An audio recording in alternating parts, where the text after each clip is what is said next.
আসসালামু আলাইকুম ওয়া রাহমাতুল্লাহি ওয়া বারাকাতুহু। মাশাআল্লাহ দিয়ে দেখেন কত সুন্দর কলমি হইছে। কলমিগুলা দেখে মনটা ভরে গেল। আজকে এই কলমিগুলা পাইরা নিমু, অনেকগুলা কলমি নিমু। কলমি শাক দিয়ে কলমি শাক দিয়ে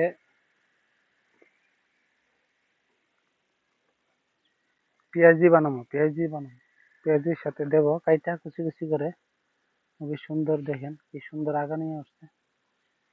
অরিজিনাল দেশি কলমি। এই কলমিটা কেমন লাগলো আপনাদের কাছে কমেন্টসে জানাবেন।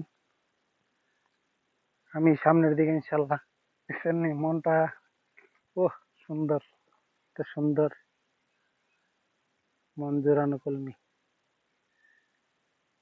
সবাই ভালো থাকবেন। আসসালামু আলাইকুম ওয়া রাহমাতুল্লাহি ওয়া বারাকাতুহু।